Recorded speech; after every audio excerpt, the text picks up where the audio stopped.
कथा, पुरुषार्थ कथा, सुनो सुनो सिद्धार्थ कथा।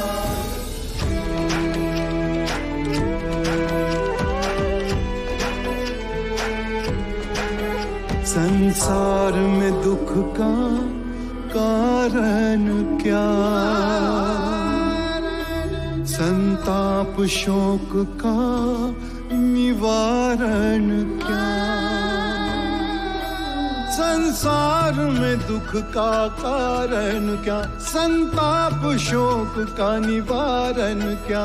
इस खोज में सब कुछ त्याग दिया, हर वैभव से वैराग लिया। वो सृष्टि से संयुक्त हुए, सिद्धार्थ से गौतम बुद्ध हुए।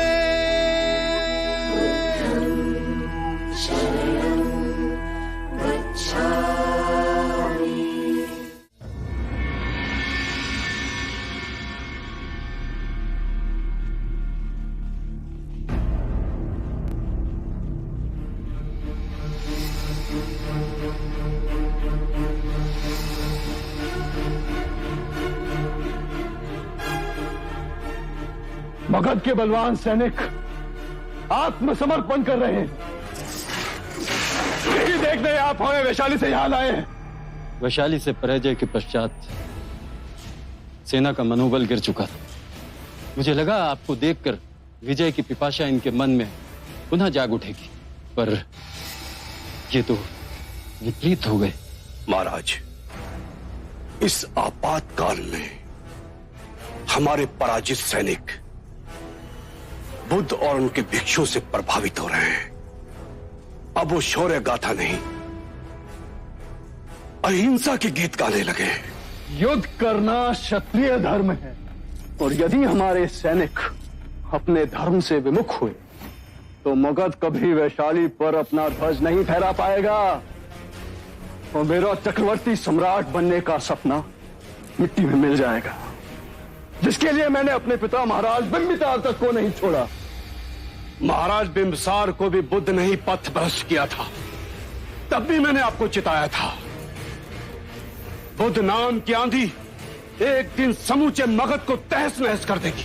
मैं चक्रवर्ती सम्राट बनूंगा। इस धरती पर आधिपत्य तो बनेगा, परंतु आपके मगध के हृदय में केवल राज करेगा बुद्ध। मैं कोई मनगढ़ंत बात नहीं कर रहा।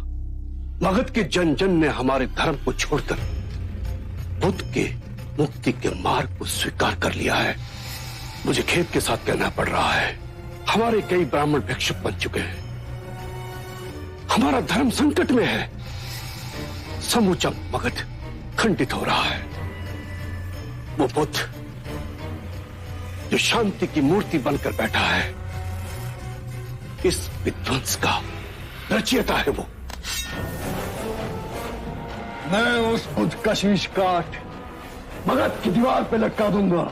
यदि आपने बुद्ध को मारा तो समूचा मगध आपका शत्रु हो जाएगा। हर दिशा में आपके विरुद्ध आवाज उठने लगेगी।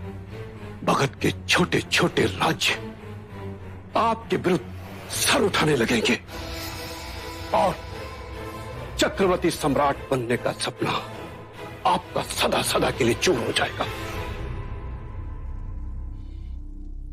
चाहे जो भी हो जाए, पर बुद्ध को मैं ही मारूंगा।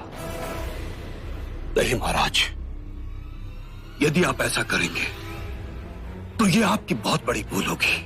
वो बुद्ध लोगों की आंखों के सामने भगवान बन जाएगा और आप एक राक्षस। मैं अजात शत्रु एक सन्यासी से हार जाऊं, मुझे मार नहीं सकता।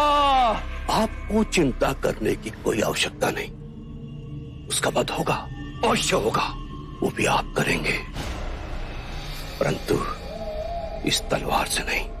तो फिर कैसे? जिस जनता की आंखों में वो भगवान बन गया है, उसी जनता की आंखों से गिराकर उस बुद्ध पे कलंक की ऐसी कालिक पोथिए कि वो जंगल चला जाए, फिर कभी वापस लौट कर ना आए। ऐसे में सांप भी मर जाएगा और लाठी भी नहीं टूटेगी। ये विरोध की आग तो हम आज ही लगा सकते हैं। नहीं, यदि एक भी उंगली हमारी ओर उठी तो मगध की जनता हमें क्षमा नहीं करेगी। अच्छा होगा बुद्ध के संघ के भीतर हमारा ही कोई व्यक्ति इस कार्य को करे। घर का भेदी घर को आग लगाता है, और ऐसा एक व्यक्ति है जिसने इस कार्य को अपने जीवन का ध्येय बना लिया है। बुद्ध का अपना भाई देवदत्त।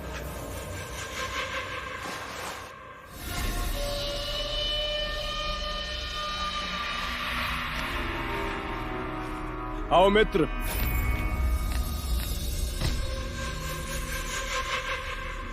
जो अपने वचन से पलट जाए मैं उसे अपना मित्र नहीं मानता। यदि मेरी याद आई है तो इसमें भी अवश्य ही तुम्हारा कोई निहित स्वार्थ होगा। क्षमा करना मित्र, तुम्हें दिया वचन मैं पूरा न कर सका।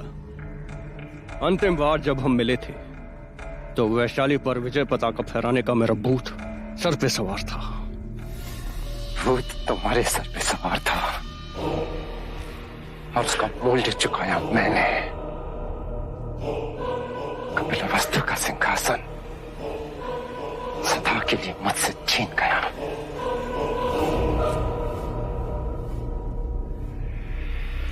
मित्र, जैसे ही मगध की सेना वैशाली से पराजय के दुख से उभरेगी, हम कपिलवस्तु का राज सिंहासन दिलाने तुम्हें अवश्य आएंगे। कोई आवश्यकता नहीं, अब इसकी कोई आवश्यकता नहीं है।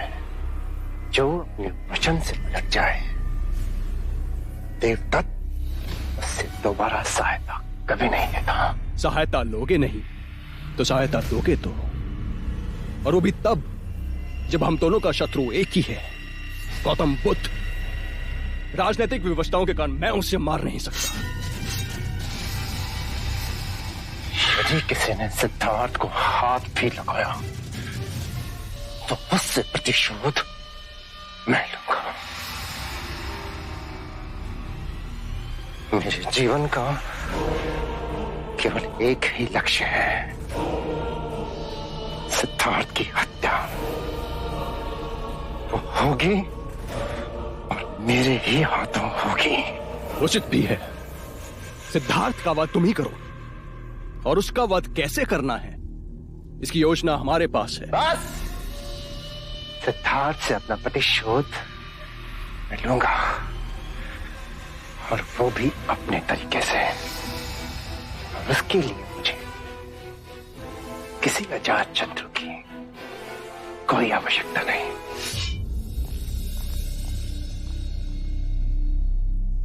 महाराज, इस देवदत्त को तो हम अपना मोहरा बनाकर खेलना चाहते थे। फिर चिंता कैसी? वो भले ही हमारा साथ न दे, पर कार्य तो हमारा ही करेगा।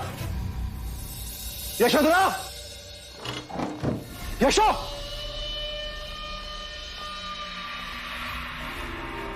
यशोधरा!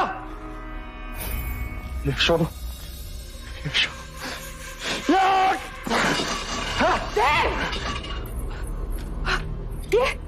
ये क्या पागलपन है देव? पूरे महल को तूने क्यों सिर पे उठा रखा है? पूरे महल में खोज लिया मैंने, यशोदा कहीं दिखाई नहीं दी। यशो, तुझे महल में तो क्या, पूरे कपिल वस्तु में नहीं दिखेगी। कहाँ गई यशोधरा? नहीं बताऊंगी। मेरे धैर्य की परीक्षा मत लेना। मैं जानता हूं तुझे पता है यशोधरा कौन है। बताएगा मुझे? हाँ, मैं जानती हूँ, और मैं तुझ जैसे पापी को कभी भी नहीं बताऊंगी। बता दे माँ, नहीं तो तू जानती है मैं क्या कर सकता हूँ। बता दे माँ।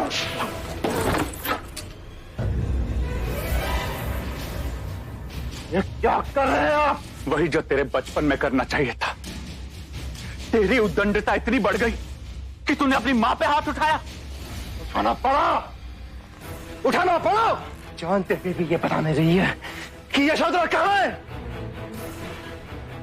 तू जानती नहीं मां, यशोधरा के लिए मैं पूरे कपिल वस्तु को जला के खाक कर सकता हूं। खाक।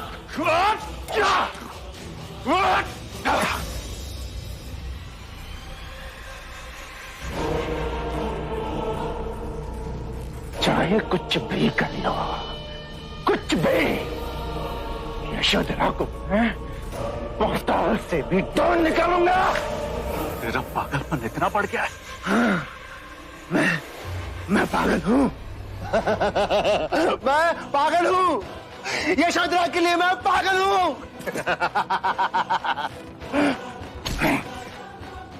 आखिरी बार कह रहा हूं, आखिरी बार ध्यान से सुनो। यशोधरा को मुझसे कोई नहीं छीन सकता, कोई नहीं छुपा सकता। और सिद्धार्थ को मुझसे कोई नहीं बचा सकता, कोई नहीं। देवदास, आर्या, अरे क्या हो गया? कोई है? राज को बुलाओ। क्या हो गया आपको? नहीं मन, वैद्य नहीं। अब तो चिता की अग्नि में मुझे शांति मिलेगी। ये आप क्या कह रहे हैं? ऐसा मत कहिए आर्या, ऐसा मत कहिए। जीवन जीने का क्या अर्थ? मतलब चाहे खुद से अपने माता पिता पे हाथ उठा, हमसे अधिक और कोई दुर्भाग्यशाली नहीं होगा मंगलो। हमारे पुराने कर्मों का दंड है ये आर्य। केवल एक ही चिंता कि हमारी यशो सुरक्षित पहुंचे। हाँ आर्य, आप चिंता ना करें, यशो सुरक्षित पहुंचेगी। प्रजापति के अच्छे कर्मों के कारण, उसकी करुणा के कारण हमारी यशो सुरक्षित पहुंचेगी। आप चिंता ना करें, आप बस ठीक हो जाइए।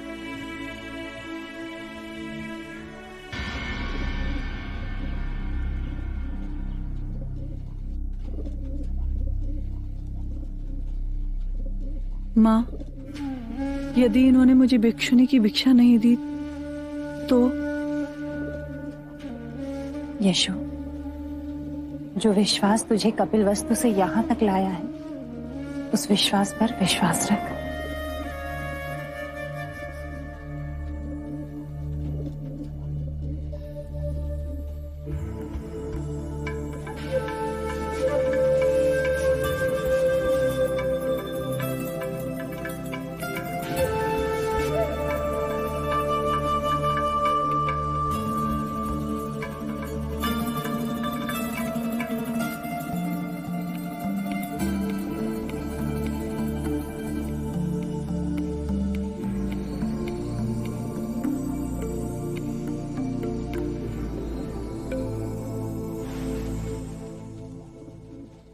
अपने अश्रु पहुंच लो यशोधरा।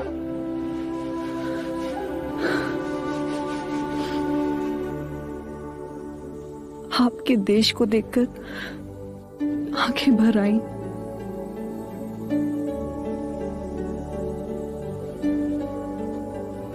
ये पुष्प स्वीकार कीजिए।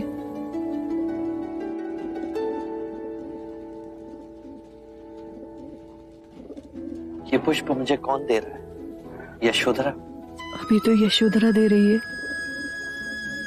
यदि आप चाहें तो एक भिक्षुनी की भेंट हो सकती है।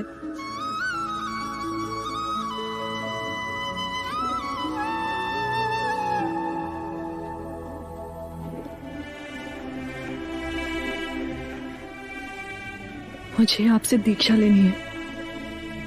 दीक्षा ले तुम्हें परम शांति तभी उपलब्ध होगी जब तुम भूतकाल से विमुख होगी, सिद्धार्थ से विरक्त होगी। यहां तुम्हें सिद्धार्थ नहीं मिलेगा।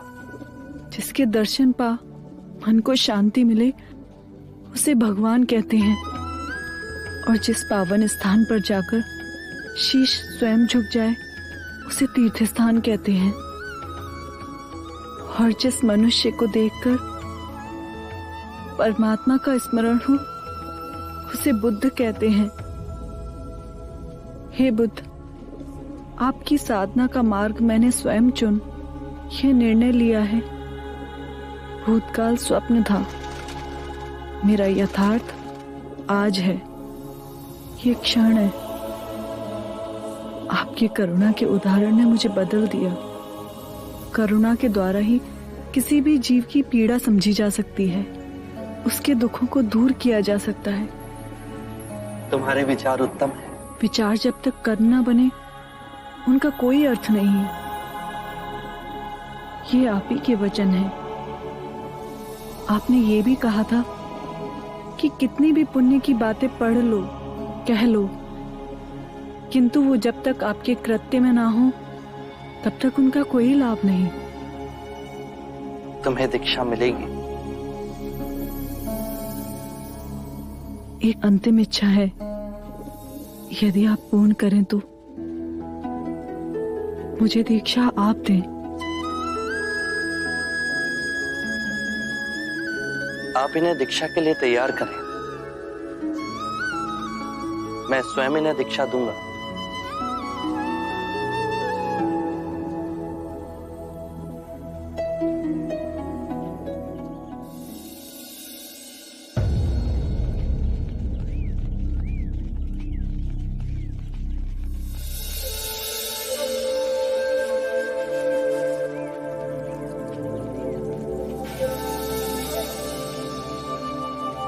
अरे अरे, संभाल के प्रकृति। तो वो वही भिक्षु है ना जिसे देखने के लिए तो यहाँ इतनी दूर तक पानी भरने आती है। पर प्रकृति, उस भिक्षु के प्रेम ने देख तेरी क्या हालत कर दी है। वो कोई साधारण भिक्षु नहीं, उनका नाम आनंद है। प्रकृति, तेरे आनंद यहीं आ रहे हैं। कृपया मुझे पानी पिलाएंगी? जी।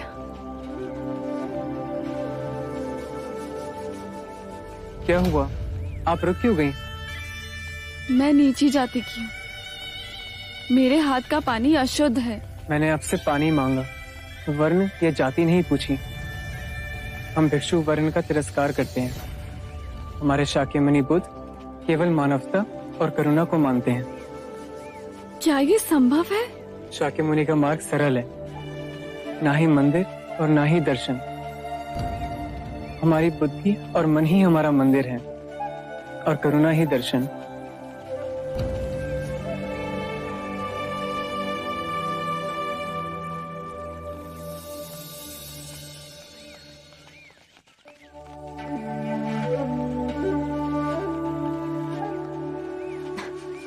अरे बस खड़ी रह के निहारती रहेगी या जाके उससे बात भी करेगी? पर क्या बात करूं? बुद्धू, जाके उसे भोजन के लिए आमंत्रित कर। जा। सुनिए,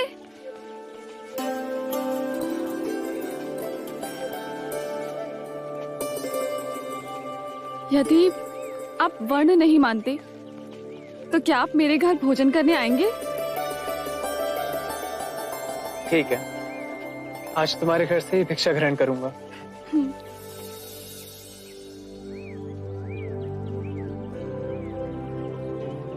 दाल?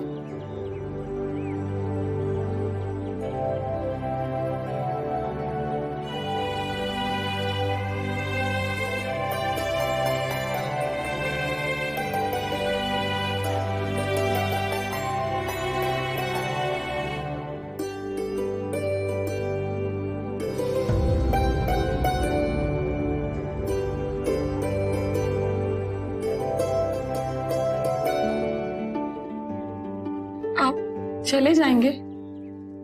हाँ। आपने मुक्ति के बारे में कहा, प्रेम के बारे में क्या कहेंगे? सब जीव परस्पर एक दूसरे से जुड़े हैं। भेदभाव प्रकृति ने नहीं, मानव ने बनाए हैं। प्रेम ही वो नदी है जो एक व्यक्ति से दूसरे व्यक्ति तक बहती है और उन्हें जोड़ती है।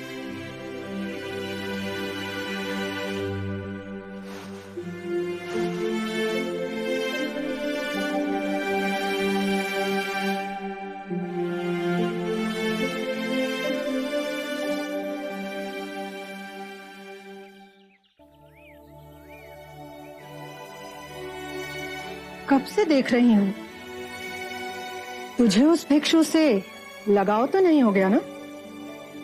माँ, तुम्हें मेरे विवाह की बहुत चिंता रहती है ना? मैंने अपना वर चुन लिया है।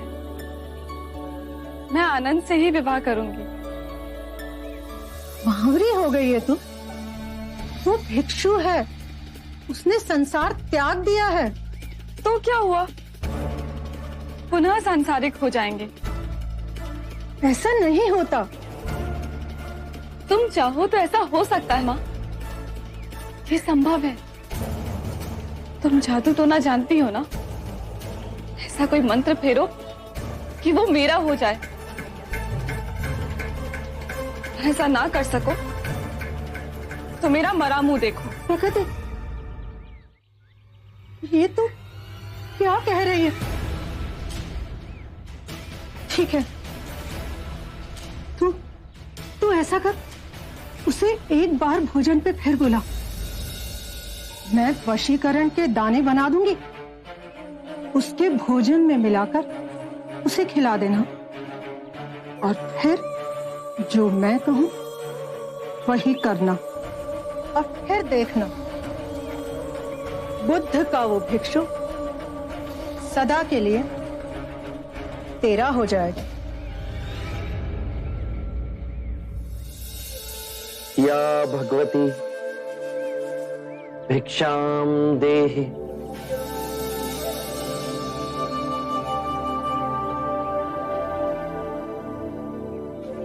बुद्ध, बुद्ध, जल्दी चाहिए, नहीं तो अनर्थ हो जाएगा।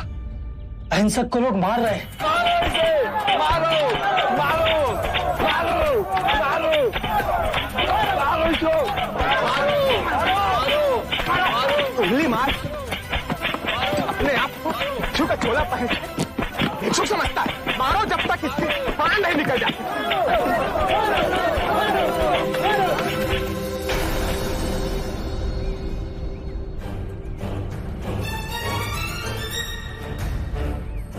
बुद्ध, क्यों इस हत्यारे अंगुलीमाल की रक्षा कर रहे हो? कितने लोगों की जाने ली है इसने? अब ये अंगुलीमाल नहीं, इसका नाम अहिंसक है। आप ही की तरह एक मानव। ऐसा आदमी कभी नहीं बदल सकता। सही बात, सही बात। ये बदल चुका है, बस आप सब इसे अपनी पुरानी दृष्टि से देख रहे हैं। यदि ये अंगुलीमाल होता तो क्या आप में से किसी में भी इतना साहस या बल होता कि आप इसे एक उंगली भी लगा सकते? ये आपका वार खाता रहा, क्या इसने आप पर पलटकर वार किया? क्या ये परिवर्तन आपको नहीं दिखा? आज इसने अपना लहू बहा, अपने सारे बुरे कृत्यों को धो डाला। आपके प्रत्येक वार को प्रेम से स्वीकार किया, परंतु अपने मन में क्रोध और प्रतिशोध की भावना को नहीं जागने दिया। ये तो बदल गया, अब आप कब बदलोगे? ये परिवर्तन मैंने स्वयं देखा है बुद्ध। आप में से कौन ऐसा है जो दूसरों के दुख में दुखी हो, दूसरों की पीड़ा सहन ना हो तो उसे हर प्रकार की सहायता करे? ये इस भिक्षु ने किया है। पिछले सप्ताह एक व्यापारी अपनी पत्नी को लेकर जा रहा था। उसकी पत्नी प्रसव पीड़ा में व्याकुल थी। मैं भी दौड़ी दौड़ी गई थी। बस पुत्री, थोड़ी देर और, तुम साहस मत छोड़ना। बस थोड़ा सब्र कर।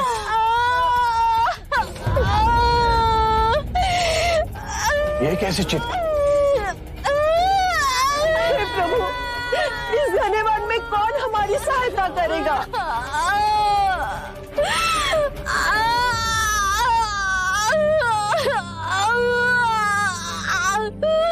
क्या हुआ बहन?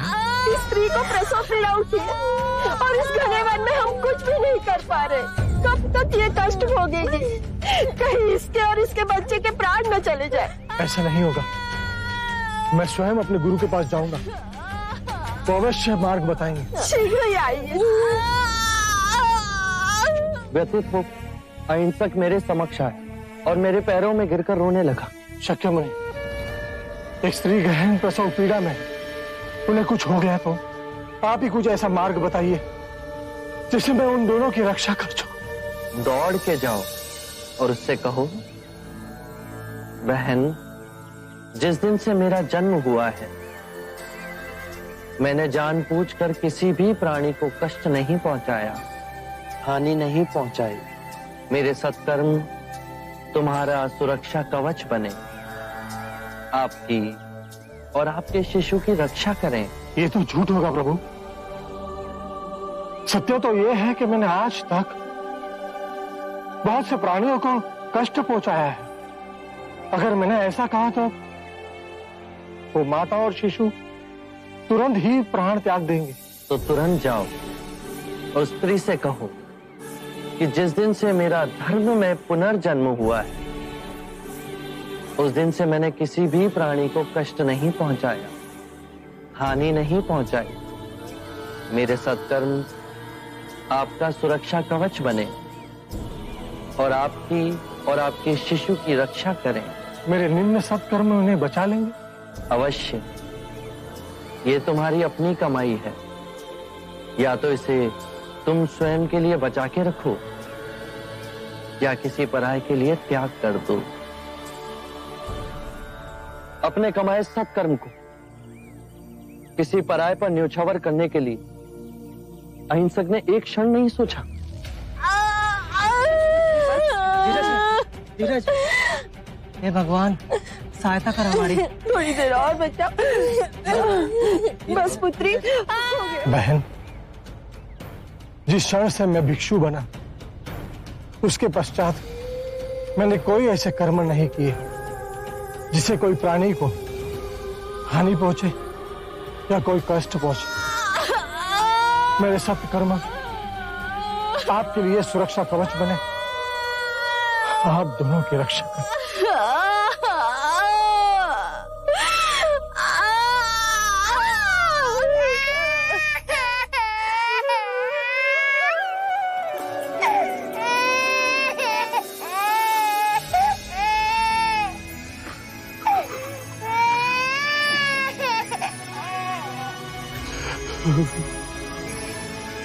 दूसरों के दुख से दुखी होने वाला किसी को क्या दुख दे सकता है?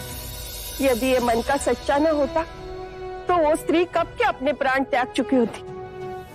इन्हें मत रोकिए बुद्ध, मारने दीजिए। तब तक मारने दीजिए जब तक कि इनके मन का क्रोध शांत न हो जाए। कर्म और गुणों के भंडार हो तुम। आज तुमने अपने नाम अहिंसक को पूर्ण रूप से जिया है। बुद्ध सत्य कह रहे हैं। अहिंसक बदल चुका है। हम सब गलत थे, हमें क्षमा कर दीजिए।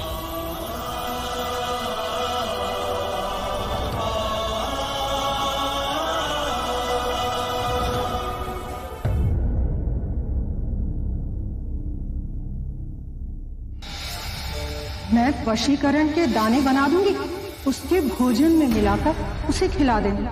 बुद्ध का वो भिक्षु सदा के लिए तेरा हो जाए। दाल बहुत स्वादिष्ट बनी है ना? और लीजिए। अब आप इसे अपना ही घर समझिए। प्रकृति को बहुत अच्छा लगेगा। और वैसे भी उसका मन तो पूरा दिन आपके पास ही होता है।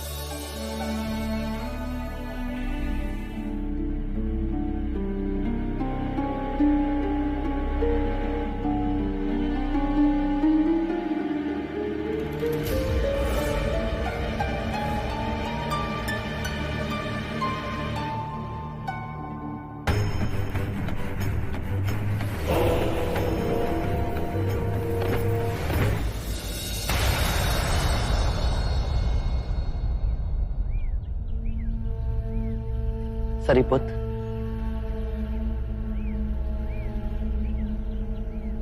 आज भोजन के लिए आनंद प्रकृति के घर गया था, अभी तक लौटा नहीं। नहीं आया? मैं स्वयं जाके देखता हूं।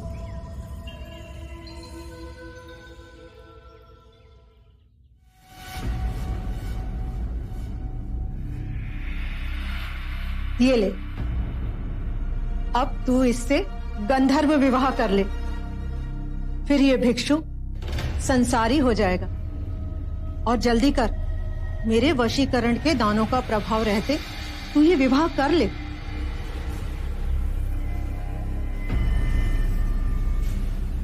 क्या सोच रही है तू? माँ, हम कुछ गलत तो नहीं कर रहे ना? हमारे में गंधर्व विवाह स्त्री की इच्छा से होता है। क्या तू ये विवाह नहीं करना चाहती? मैं तो आनंद के प्रेम में वशीभूत हूँ और मेरे जीवन में इनके सिवा और कोई नहीं।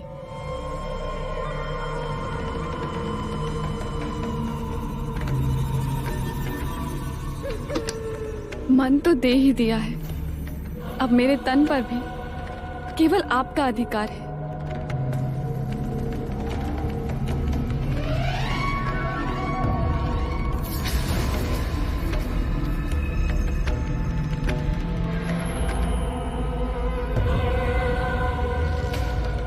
मैंने मन से आपको अपना वर मान लिया है। अब हम गंधर्व विवाह कर सदा के लिए एक हो जाएंगे।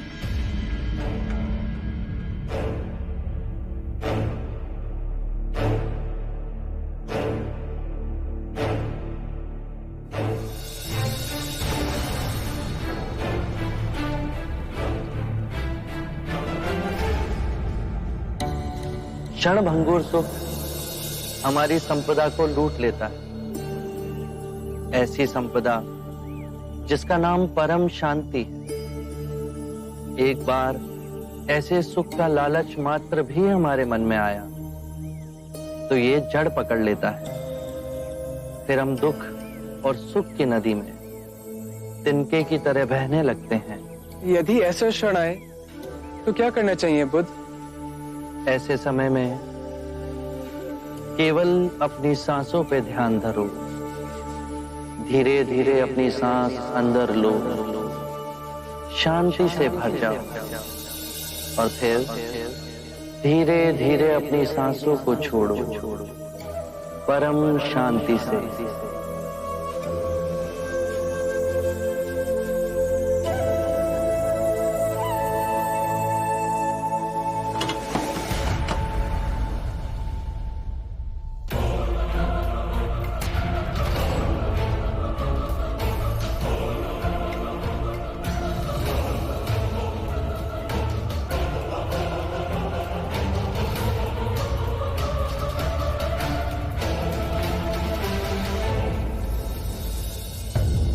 आनंद के निश्चल मन का लाभ उठा इन दोनों मां बेटियों ने उनके साथ छल किया है।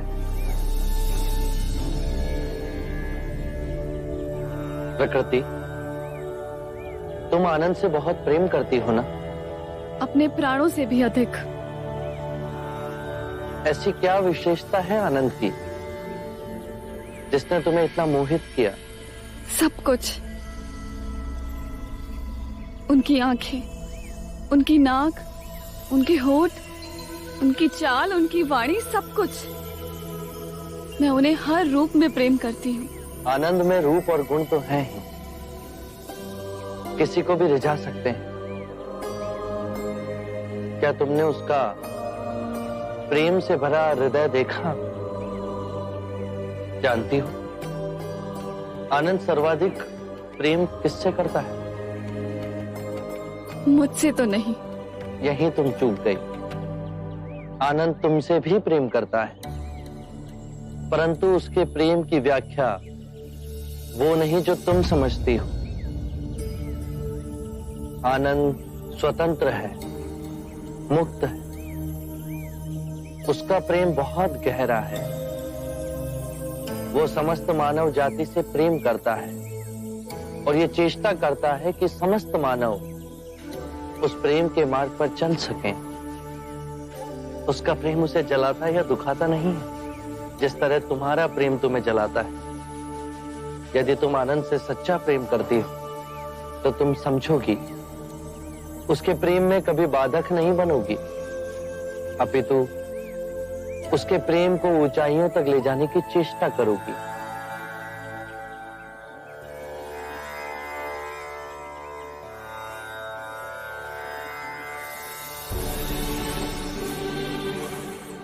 मेरा प्रेम स्वार्थी था, आनंद को अपने आप से बांधना चाहता था। क्या मैं भी भिक्षु आनंद की तरह प्रेम कर सकती हूँ? क्या आप मुझे सिखाएंगे ऐसा प्रेम जो निस्वार्थ हो, आनंद के मेघ की तरह सब पे बरसे? बुद्ध की शरण का आंचल इतना बड़ा है जिसमें मुझ जैसे गिरे लोग भी समा सकते हैं। मुझे क्षमा करें, अब से मैं भी मुक्ति के मार्ग पर चलूंगी।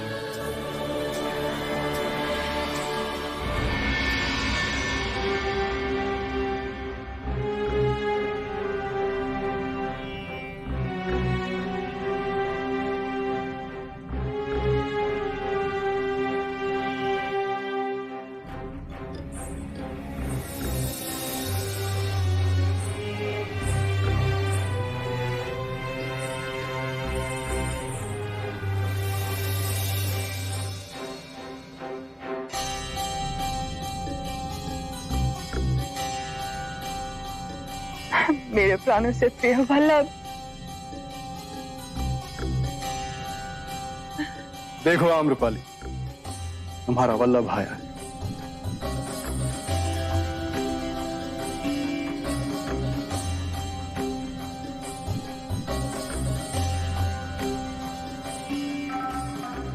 वैशाली का परम शत्रु, आपकी लहू का प्यासा अजात शत्रु है। क्यों छल रहे हो मुझे? तुम वल्लभ नहीं, मगध नरेश अजात शत्रु, मेरी वैशाली के घातक शत्रु। पहचान तो मैंने भी तुम्हें तभी लिया था कि तुम देवी अमरा नहीं, कृपाली हो, मेरी सबसे बड़ी शत्रु। किंतु भाग्य का खेल तो देखो, मेरी बलि को आतुर हाथ अब मेरे रक्षक बन गए। तुम्हारे प्रेम ने मुझे मेरे मस्तिष्क से मुक्त कर मेरे हृदय का स्वामी बना दिया है। मैंने तुम्हें अपना हृदय दिया, पर पहचानने में देर कर दी। ये कैसे धर्म संकट में ला छोड़ा है मुझे। मेरे सर पर मृत्यु मंडरा रही है, फिर भी मैं तुम्हें लेने आया हूं।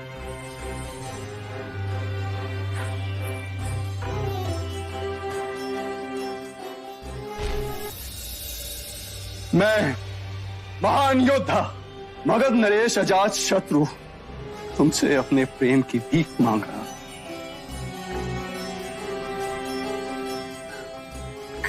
कह दो कि तुम्हें मुझसे प्रेम। महाराज, महाराज श्री विजय वैशाली की सैनिका को ढूंढते हुए यहाँ आ गए। तुम जाओ यहाँ से, जाओ तुम यहाँ से।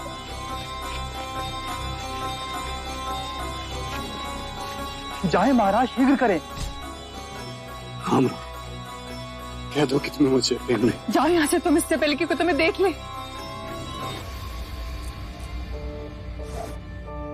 आप इस प्रकार देवी आम्रपाली के कक्ष में प्रवेश नहीं कर सकते।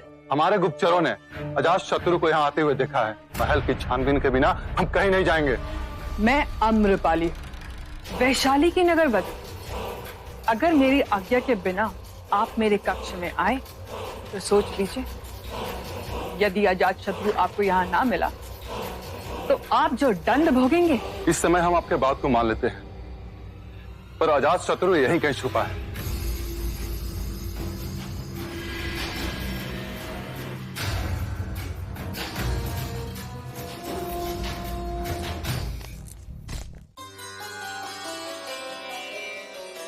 आम्रा, मैं जानता था तुम मुझसे प्रेम करती। मैं अपनी वैशाली से भी प्रेम करती हूँ। जो मगध तुम्हें देगा वैशाली कभी नहीं दे सकती। मगध की महारानी से बढ़कर वैशाली की नगरवधू नहीं। चलो मेरे साथ। मगध के लोग मुझे महारानी बुलाएंगे और वैशाली के देशद्रोही। जिसने भी तुम्हें देशद्रोही बुलाया वो जीवित नहीं बचेगा। समस्त वैशाली को आग लगा दूंगा मैं। आम्रपाली, चलो मेरे साथ, इससे पहले कि वैशाली के सैनिक मेरे अश्व को खोज लें। चलो मेरे साथ। मैं तुम्हारे साथ इस समय नहीं चल सकती, मुझे समय चाहिए। मैं मगध में तुम्हारे उत्तर की प्रतीक्षा करूंगा।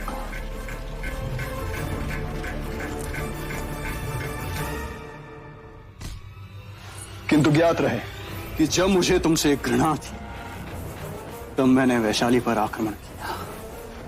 कहीं अब ऐसा ना हो कि तुम्हारा प्रेम मुझे वैशाली पर फिर आक्रमण करने को विवश न कर दे।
आरंभ हो गई निर्वाण प्रथा, सुनो सुनो ये बुद्ध कथा। करुणा से ही हम दूसरे जीव की पीड़ा समझ सकते हैं, उसका दुख दूर कर सकते हैं। हम कितनी भी पुण्य की बातें पढ़ लें, कह लें, जब तक वो आपके अपने कृत्य ना बन जाए तब तक कोई लाभ नहीं।